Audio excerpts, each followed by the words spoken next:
দেখুন দুধ আর জল আলাদা করতেই নাকি এসআইআর, তো সেই এসআইআর এর মধ্যে যদি এই পরিমাণ বেনজল ঢুকে যায় তাহলে এসআইআর চালিয়ে লাভটা কি? বিরোধী দলনেতা বলছেন মাত্র ৩ দিনে তার হিসেবে ৩০ থেকে ৪০ লক্ষ ভুয়ো ভোটার ঢুকেছে। এরপরে তো অবশ্যই প্রশ্ন উঠবে যে ৩ দিনের অভিযোগ তো এটা, তাহলে বাকি ৩৭ দিনে কি হয়েছে? আর দিনের শেষে যদি দুধ আর জল আলাদা না করা যায় সেই ব্যর্থতার দায় কে নেবে? আমার পরবর্তী বক্তা শঙ্কুরা এত গলা ফাটাচ্ছিল এতদিন নির্বাচন কমিশনের হয়ে, অন্তত গত সপ্তাহ অবধি তো ফাটিয়েছে, এখন বিজেপির রাজ্য সভাপতি থেকে বিরোধী দলনেতা, শেষ দিকে এসে সবার উল্টো সুর কেন? শঙ্কু কি বলে? প্রথমেই সুমনদাকে বলবো, শেষ নয়, আমরা শেষ থেকে শুরু করেছি।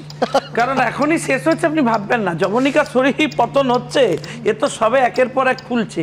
কি খুলছে? কবিতার 4 লাইন দিয়ে বলবো।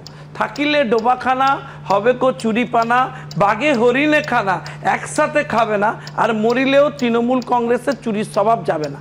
আমায় মার্জনা করবেন, আমি সরাসরি এই অভিযোগ করছি।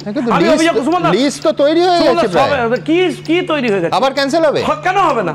আমরা কেন এটা নিয়ে কোর্টে যাব না? আপনি 24 ঘন্টা ওয়েট করুন না, সবে তো কলির সন্ধে, এখনই চিন্তিত হবেন না, আপনাকে বেশ কয়েকটা এপিসোড করতে হবে এটা নিয়ে। অপেক্ষা করুন।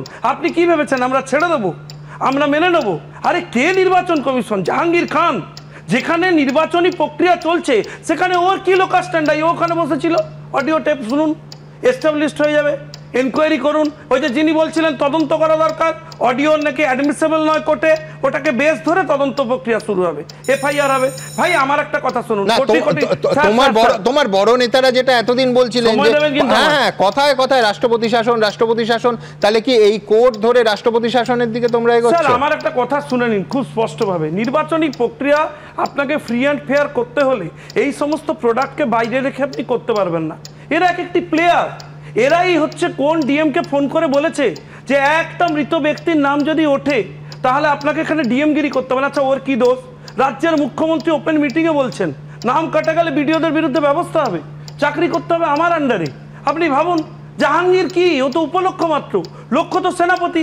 আপনি সিপিএম এর অডিওটা পুরোটা শোনালেন না, নাম প্রায় এসে গেছিল, সেই মুহূর্তে আপনার অডিও ডাউন হয়ে গেল। না কালকে পুরোটা শুনিয়েছি বাবা। ওই অডিওতে নাম এসেছে, তো নাম যখন এসেছে তদন্ত হোক। তিনি কি দায়িত্ব পালন করেছেন এটা আমরা বুঝতে পারছি।